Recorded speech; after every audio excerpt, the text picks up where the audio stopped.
Welcome back. All right, so I've done videos before talking about my journey to becoming THG. I'm known, which is still weird. It's never not weird. Also, if anybody's wondering what I'm wearing, this is the Bald for Bucks T-shirt that I got from the Buffalo Sabres. That was a charity fundraising event they had. And so I thought, yeah, it'd be kind of fun to have a T-shirt with the angry goat head on it, and so there you go. And there's a reason I'm wearing a T-shirt in this video as well, if anybody's thrown off. So first off, I want to go through this, and this is just in order that things came to me, where I'm thinking about, all right, so as a kid growing up watching hockey, what are things that really made me a little bit maybe different from other hockey fans? First off, the Province, which was the newspaper that I had to have. I bought it every Tuesday. In fact, I ended up getting a subscription to the Province just for Tuesday and Saturday, basically. Um, Although Sunday you had the funnies, you had the comics, but every Tuesday they would publish the NHL stats, and so I would pour through every single player's numbers. It's before the internet. It's before you had 24/7 hockey coverage like we have now. And so, yeah, I would go through the Province, pour through all the stats, pour through it again. And I would do that for Tuesday and Wednesday. And I would do that every week. And so I would kind of, say to myself, this player's having a really good start. This player's doing really poorly. And I would kind of keep track of that mentally. Now, I always had notebooks. I did tons of notebooks. So if you saw me in school, you'd be like, oh, he's got so many notebooks. Yeah, not really school books, though. So I always had like a notebook there for whatever novel I felt like I was writing, and I would write them out by hand because I was insane. Again, this is before personal computers were in everybody's house. There's no such thing as a laptop, and so I would handwrite these books. And where are they now? They're as far as I know no longer in existence. And that was, I would spend like a year working on each novel, approximately a year. That was always the plan, was, all right, I'll finish this book and I'll start another one.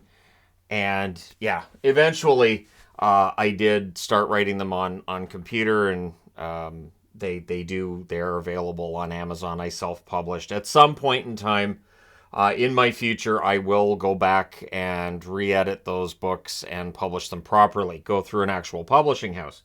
But at any rate, I also had books for lists, and I listed everything. This is something I was talking to my wife about, and she's like, of course you did. So every week I did my favorite songs, top 30 list, because Much Music had their top 30 list. I didn't agree with their top 30, and so I had my own top 30 list. And I would have, debuts and put who moved up the most, and I had color coded as well. And I would have a new book every year. So every year I had a different notebook that I used for my music. I also would list my favorite movies. Why did I say it like that? Movies, TV shows, and even my friends. Yeah, yeah, yeah. I'd have a best friends list. I didn't tell my friends who was moving up, moving down either. But sometimes a friend would have a bad week with me, and they'd drop, and sometimes somebody else would move up. So that's how far I went. I listed everything, and that was something that I really enjoyed doing, was sitting down and writing out lists. Eventually, the song lists, my favorite songs, I would do once a year, my 1,000 favorite songs, and go from 1,000 to 1. I would have the list from the year before, songs that over that most recent year I had grown to really like, which I would then cross off other songs. I'm like, well, this song can't be in the next countdown. And then I would do that countdown. I would do it at my old job. I would do it during lunch hour. People were like, what are you doing? Like, this paper's all over the place. My favorite songs. Why? And it's a valid question. It's a valid question, and I never really had a good answer. But I enjoyed doing it. Same with movies, right? So there's those lists that were always there, and every year I would do the same thing. Now, hockey cards, other people collect hockey cards for the collectability, right? You're collecting because, oh, big star player and all this. I liked reading the biographies on the back of those cards. There was the one year that, oddly enough, Opeachy just was telling us whether or not players were married or single and if they had kids. So it kind of looked like a dating app before apps and before the internet. I always thought that was weird. Michael is a bachelor. good for him. Can we talk about his hockey career? But at any rate, it was always interesting to read those. Sometimes I get little snippets of information out of that, trivia that'd stick in the back of my brain. And every now and then some of that stuff will come out during live streams or during videos. I also, every year I needed the annual. The hockey news annual I had to have. There were other annuals that I didn't mind, but some of them were just stats. There wasn't anything else in them. The hockey news ones I got a kick out of because they were very, honestly, the ones from the 80s were very honest. Like, there was some real subjective opinions in there on this guy's not good enough, this guy's awesome, this guy didn't have a good year, we don't think he's going to have a good year next year. Like, it just felt like there was more opinion than there is now, which my videos have kind of followed a similar pattern. And maybe it's for the same reason. Maybe it's let's just take the opinion part out because people are. Anyways, all that aside, and books, hockey books, I would read them over and over and over, especially if it was history stuff. I would want to read that stuff over and over again because that's how I commit to memory. I did a lot of drama in senior high, so I was in acting class grades 11 and 12, and I would just basically go through the entire script, over and over. So by the time we got to the point of performing it, well, we didn't need anybody off stage feeding lines because I would feed lines to everybody else in the play because I would memorize the entire thing. So, and again, I don't see that as being any sign of intelligence. It's just repetition. Just repetition. My first hockey jersey was at age 13, and I've talked about that. And now we'll get into why I'm wearing the t-shirt. So my first jersey was at age 13. And that was a Boston Bruins jersey. I had Canucks t-shirts. I had Canucks sweatshirts. I had an Oilers, like a Walmart style jersey-ish, where it was the Oilers colors and it just said Edmonton across the front. Wasn't really a jersey though. So yeah, my first one was at age 13. It was a beaten up Boston one that both of the shoulders were now devoid of the bear, but there was still glue there from where the bear had been before. So that was where I got the first jersey, and I had always wanted those, and it was a hand-me-down, and I was so happy to have it. And I'm going to say this too, and it's something that occurred to me while I was making up this list. When I collected hockey cards, I loved the smell of the gum. Absolutely loved the smell of the gum. I thought it was great. Just that smell, and I would get a box of hockey cards every year, and I would open up all the packs. I didn't eat the gum. The gum was not fun for eating, but that smell was great. It was a great air freshener for a teenage boy's room.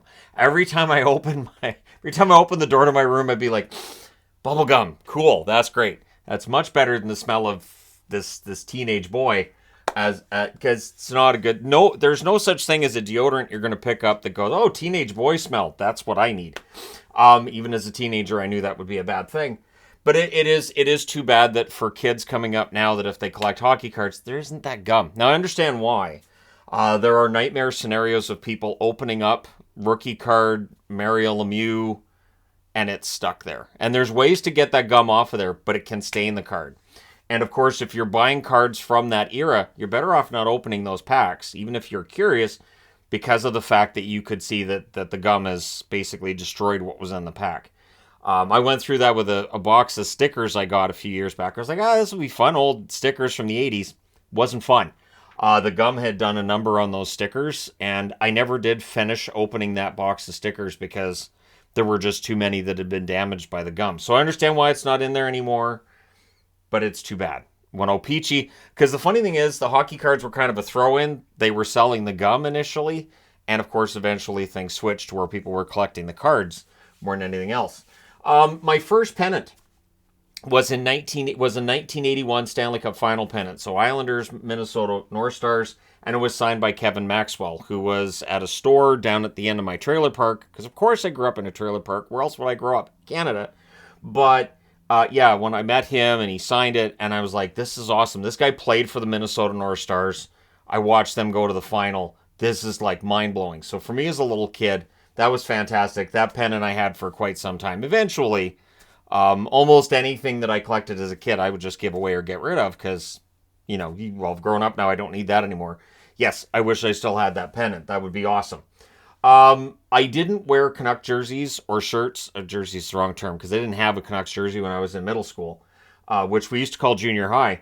But I didn't wear anything Canucks related, shirts, hats, on a Canucks game day. I was already superstitious by the time I reached grade 8. Grade 8 would have been when I reached middle school. Because kindergarten through 7 was elementary school, 8 through 10 was middle school, and 11 and 12 was senior high for us back then. But anyways, or just high school, I guess now. But yeah, I was very superstitious, and then I would wear their stuff after they won a game. I made the mistake once of wearing the sweatshirt I had that was connected, just a black sweatshirt with the skate logo on the front. And I made the mistake of wearing it on a game day once, and they won that day. And then for the next 3 game days, I wore it, and I think they won 2 of the next 3, and I was like, this is working. So yeah, I can be high. I was highly superstitious at that point in time in my hockey journey. You will not see me making fun of people for whatever superstition they have around hockey. I preferred, here's hockey games, because people ask me, but what's your favorite hockey game all time? NHL 94 is everybody's go-to, not mine. Mine was Stanley Cup on the Super Nintendo. Loved it. Now, if you're European, you would have known it as Super Hockey. So I looked that up before getting this video going, and it was known as Super Hockey in Europe. I loved it. It was my favorite game. I actually bought copies for other people who, I don't know. All right, what's your address? I'll mail you a copy of this game. It's awesome. So, yeah, Stanley Cup. The one thing with that was when the puck would be turned over, the entire ice surface would switch, and it was kind of nauseating. Didn't bother me. Didn't bother me at all. I was like, all right, cool. I know exactly what I'm doing. I'm focused. And I was pretty good. And then there was a cheat goal. There was a cheat goal, a glitch goal, that just from beyond the blue line, you could lob it, so the goalie would not read it as a shot, and it would go just underneath the crossbar and in. Well, once you figure that out, you're not going to lose the game again. And again, you know, I enjoyed the game, so I'm like, well, I'm going to win the Stanley Cup anyways, so I might as well win the game 18-0. I wear jerseys less now than I did before the channel, because before the channel, I would wear jerseys to work. I didn't care. I preferred jerseys. They were comfortable. If jersey got dirty, got stains, I didn't care. I was like, it's fine. I only paid $50-$60 for it anyways. However, now that this is like my income, this is my job, I really don't wear jerseys when I'm not making a video. So when I'm making videos, yes. If we're having a meetup, yes. Outside of that, not really. I don't pick up jerseys and say, all right, I'm wearing this and going out. Basically, they just stay there unless I'm doing a video. And that's something that's gradually taken place where I actually wear them a lot less. Especially, you know, if we're going out of the house, I'll wear a t-shirt, throw a jacket on, depending on the temperature, of course. It's summer now, so that's a lot less likely. But yeah, that was it. I always wanted a 1 for each team. So anytime I was collecting anything, pennants, anything like that, I always wanted 1 for each team. So if I was going into a shop that had a bunch of collector's items, one of the first things I would say is, do you have one of those for every team? So if it was a pin, if it was pennants, whatever it was, I'd be like, do you have one of those for every team? And if the answer was no, I would then actually pick ones that were obscure teams. So I would try to get like newer teams. I would try to get ones that I didn't think other people would have. I'm not sure why that was, but I just thought that was kind of fun. And I still have a lot of those collectibles, especially the pennants. I know I still have almost all the pennants. There are a couple that I think have been lost, but I've been moved so many times at this point, it doesn't surprise me. A couple get lost here and there. I listened to Dan Russell nightly, so again, when I was in middle school and a little bit above, I always listened to Dan Russell. I'd put on Vancouver radio and listen to what he had to say about the hockey world. And I actually phoned in to Dan Russell twice, and I got on the air the first time. I didn't quite get on the air the second time. They actually ran out of time. So it was an enjoyable show. I know that's part of what formed, you know, my brain so that I can do videos like this for all you fine people on the internet all the time, is that I would listen to these shows, these talk shows, and really enjoy them. And later on, it became, you know, Tim and Sid I would watch all the time. And that's something I don't do now like I did then either. Maybe it's the same as like the jersey thing. Just when I'm not doing videos, I'm like, I'm fine. You know, like people always ask, well, which hockey YouTube channels do you follow? None really. Like in terms of following and watching videos every day, not really. I you know, take a break from the hockey side of things, and we'll talk a little bit about the other interests in this as well. So one thing that I did as a kid was I liked to have a piece of paper telling me how many points the Canucks could get. 160, of course, was the most. 80-game season, you win all 80 games, 160. I had a piece of paper on my wall that had 160 on it in September, and every time the Canucks would lose or get a tie, I would deduct points. And it got frustrating sometimes because it would just be, I've been deducting points a lot lately, but when you cheer for a team that hasn't had a winning record in about a decade, I mean, then that's where we were at the time. So when they finally got a good season going, I was excited that they actually finished above 500. Quite a bit, actually, that they finished above 500. Although at that point, I wasn't tracking the 160 anymore because, I mean, it got depressing, right? Got really depressing. But that's how much I would follow. Like, all right, so the Canucks, the most they can get is 120. Come on, 60-game winning streak. 100. Come on, 50, 80. Can they be 500? No, not 59 points. We're gonna end up with 59 points again, aren't we? I never had a dry erase board before the channel of my own. I don't remember even having dry erase markers. There might have been a task board somewhere when my kids are growing up. Maybe that's as close as I can think I would have gotten. But yeah, I never had a dry erase board. I use them at my jobs, sure, but I never had one at home. Before 2017, so Yvonne bought tickets for me and for her to go to a game between the Canucks and the Bruins. That was my first Canucks game since 1981. So I went back and looked. November 14th of 1981, the Habs win that game 4-1. They were up 4-0 after the first, so this Canuck fan was already kind of done. But 2 more periods to go, right? And Ivan Boldarev had the 1 goal for the Vancouver Canucks. That was in the 3rd period, so it just broke Denny Heron's shutout. But that was the only time that I'd gone, and I remember being disappointed as a Canuck fan. My father was disappointed as a Montreal fan because Guy Lafleur didn't play that game.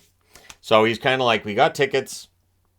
They were lower bowl at the old Pacific Coliseum, and there was no sign of Guy Lafleur. So he wasn't all that happy, although he was happy with the result that Montreal won the game 4-1, which shouldn't have surprised me because they were the Habs. Now, I did create my own league in 1982. I didn't start writing it out on paper, like to an obsessive extent until 1989, and then I did it until 2000. So I would go through, I would make my own schedule. Initially, I used the NHL schedule, but eventually I was creating my own teams, and had my own league. Eventually, it was 40 teams. It got a little unwieldy, but I would write out the results, and I had people always ask me, well, how do you know who won that game? And I'm like, oh, well, the Rangers won that game over St. Louis because they're the better team. And they're like, don't you hate the Rangers? No, at the time I was like, well, yeah. But see, in my league, the Rangers have a really good team. So they're like, but couldn't you make it so they have a bad team? And I was like, well, I could, sure. So they could lose all 82, 84 games, however many. Yeah, they could. But they're on a 10-game winning streak because they've got a really good team. And I would just watch as their eyes glossed over and like, not getting it. And it was one of those oddities that, again, probably brings me to this point here with all you fine people. I did have myself in my league because why wouldn't I? If you're going to create your own league, of course you're going to put yourself and your friends in there.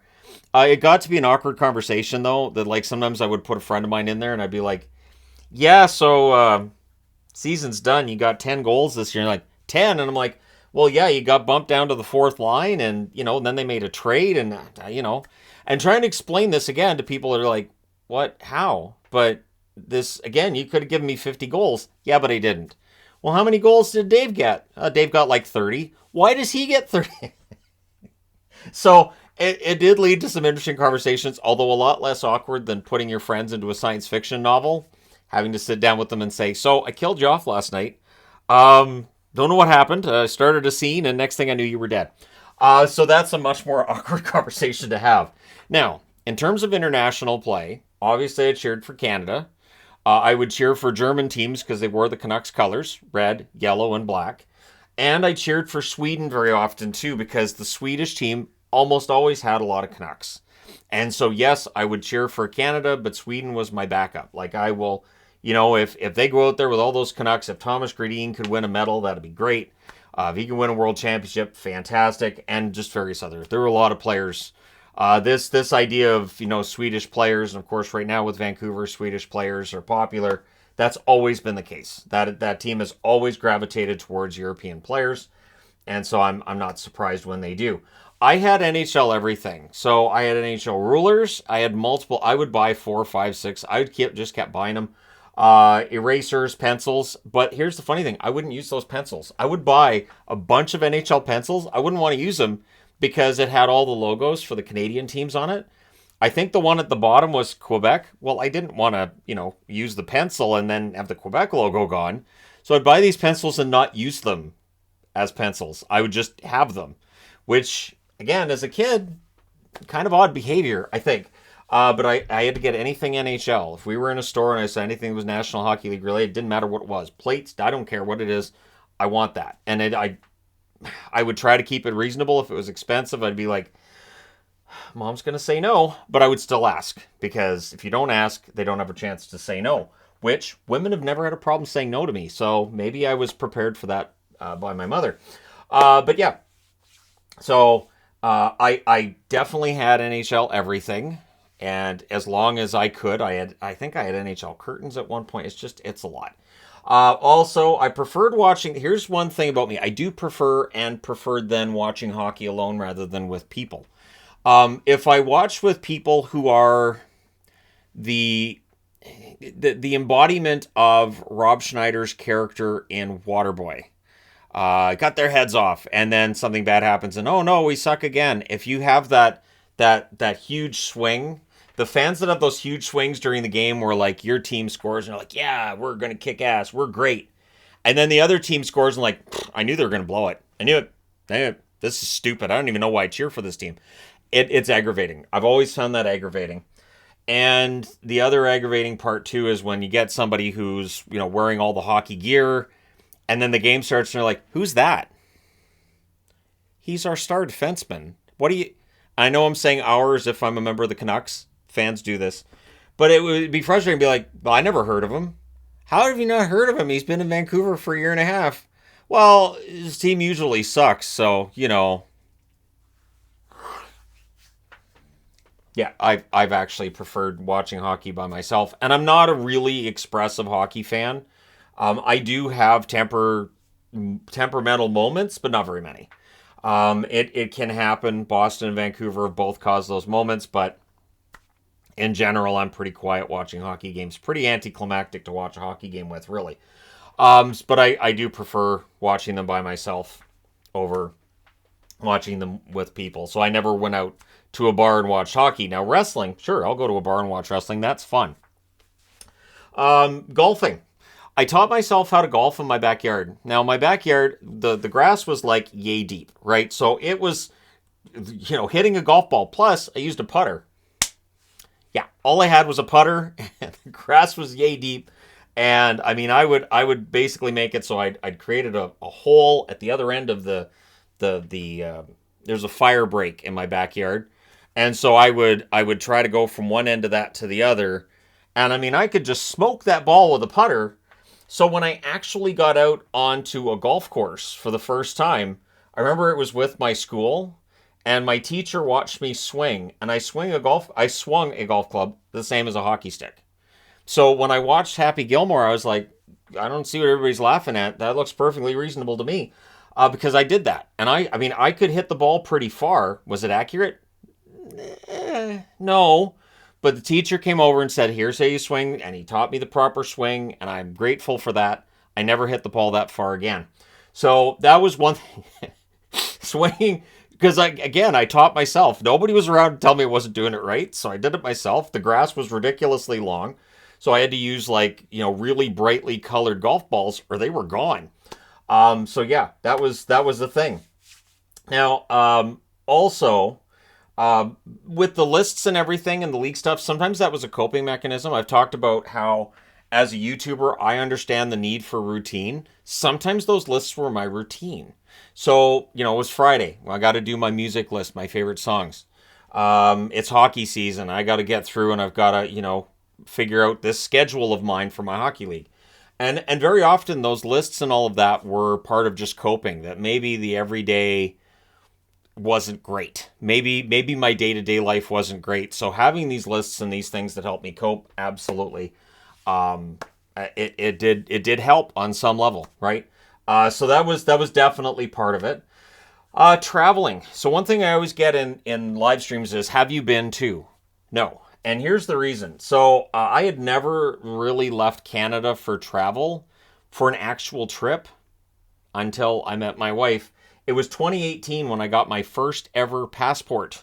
So up until then, I didn't have a passport. So that rules out a lot of places. And I'd never had money for the traveling. I mean, I spent at least a decade without leaving the city of Chilliwack. So this idea of traveling and the traveling that we do now, it's kind of mind-blowing, and it might be why I take as many trips as I do. I feel like I'm making up for lost time. That I spent so many years not being able to do things, and now I can. And so I want to go out and I want to enjoy that, and I want to take those trips. I still take the cheaper side of the trips. That's why we don't go to the East Coast and all that, and it's just the logistics are easier too. But yeah, I had never traveled. Never. I mean, the highlight of my summer sometimes was going to Flintstones Park. If you've lived in Chilliwack, if you've been in the Fraser Valley, you know what I'm talking about. Or Minter Gardens. We're going to Minter Gardens. Well, at least it's getting me out of the house. I get to go look at flowers for a couple of hours rather than my yard where we have flowers. We're going to go to the garden where there's more flowers. That's what makes it a tourist trap is there's more flowers. Sometimes they were in fun designs, but flowers, never really a big deal. My favorite was always when we'd be halfway there and my dad would get ticked off about something and turn around and drive back. And I'm like, great. Now I don't even get to see flowers this summer.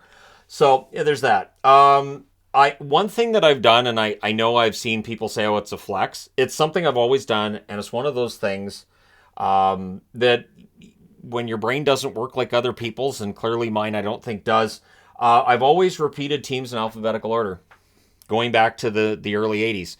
And it might have been starting with those rulers, right? So I mentioned I had rulers that had all the NHL logos on it. And I would just go through and rattle off all the teams in alphabetical order. And I would keep doing that and keep doing it.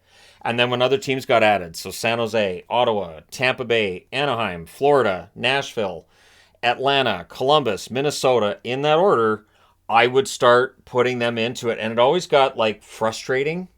It especially got frustrating with San Jose and St. Louis. Because alphabetically, it looks like one's before the other. But really, if you spell out St. Louis as Saint, and it's one thing that's always kind of bothered me. But, I would go through and do them all in alphabetical order. And I've kind of taken pride in doing that.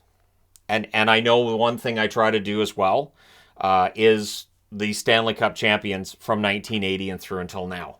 And make sure that I've got all of that committed to memory. No idea why I did that, why that was such a big deal, but I always tried to make sure I was doing everything in alphabetical order. So when you this playlist alphabetical order, why always? Because that's kind of how my brain always worked. I was also interested in, so it wasn't just hockey, astronomy. There was an astronomy textbook in my elementary school. I think I memorized it. I would just take it home. I would just re-sign it out every couple of weeks. And I would go cover to cover, cover to cover, over and over and over again. And to this day, absolutely love anything astronomical. Find it all endlessly fascinating. DJing. I wanted to be a DJ. I was never really that talented to be a DJ, but I always wanted to do it. I did it a little bit in the mid-90s. I think everybody did. I had a DJ name, but it's really common, so I'm not going to say it here because it ended up that like everybody had that name. And I was like, well, there goes my DJ name. Because it's not like I copyrighted or anything.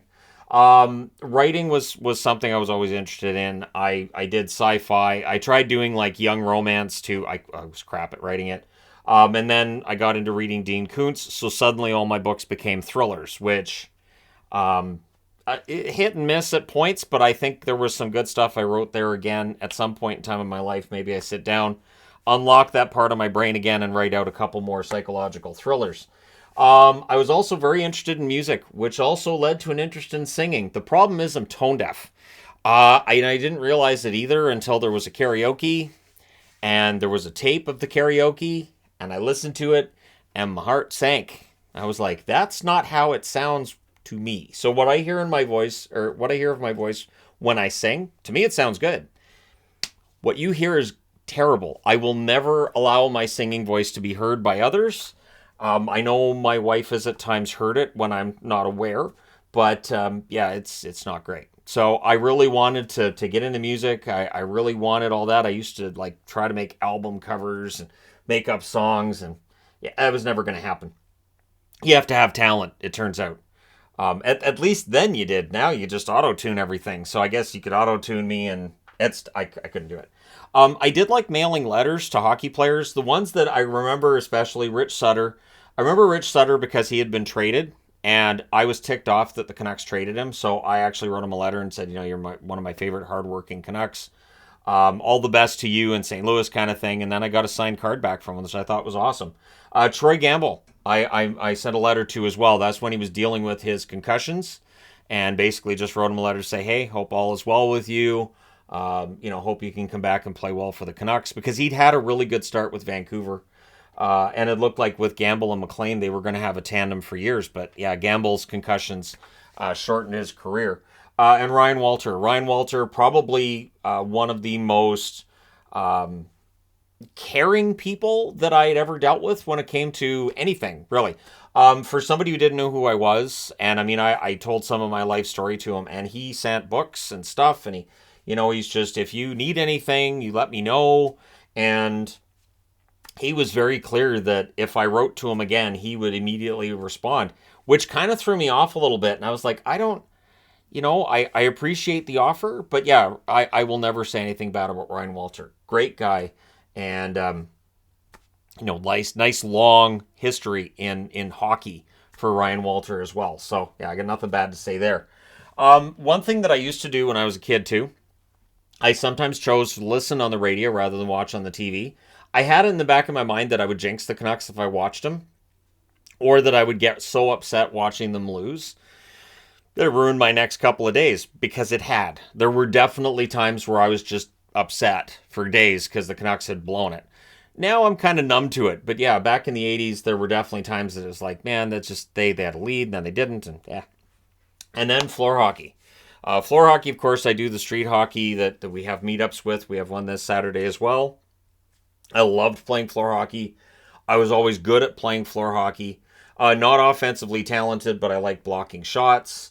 I liked playing defense, and very often I would be just bloodied from playing floor hockey at my school, sometimes at my church. I played wherever I could play floor hockey, and I don't play that way now because people would hate me. I was definitely a pest. I was definitely a pest, and I kind of felt like if I didn't have at least one person trying to swing their stick at my head during a game, I wasn't doing it right. So I also enjoyed playing soccer. The interesting thing is I don't play goal in hockey, but I used to play goal in soccer. I loved playing goaltender in soccer. I love just it one of those things where as soon as the ball came near me, just boot it down the field. This is great. This is relatively easy. And I would just keep an eye on my angles. And, if I made a save, great. One thing with soccer goaltending, the net's huge. So if you make a save, it looks great. But yeah, I enjoyed that, and I enjoyed playing tennis. I was never great at playing tennis, but I really enjoyed playing it. I could have put badminton on the board as well. I enjoyed badminton. And of course, if air hockey qualifies on any level in the midst of all this, or table hockey, I really enjoyed that as well. So there you go. 33-minute long journey going through all this, and just talking about things that happened before the channel was in existence, and how long it had been before the channel came into existence as well, since I had last seen an NHL game live. I had seen plenty of Chilliwack Chiefs games live. I had gone to, various hockey games live, but not a National Hockey League game until that Vancouver versus Boston game, which was so much fun to watch. I really enjoyed that. Even though we were way up in the nosebleeds, it was a great evening for me, and it was a lot of fun. So there you go. My journey. Let me know your thoughts in the comment section below, as always. Don't forget to hit like and subscribe if you're browsing your way through. You just happened upon this video. Thank you guys so much for watching, for all your support. I will talk to you again soon.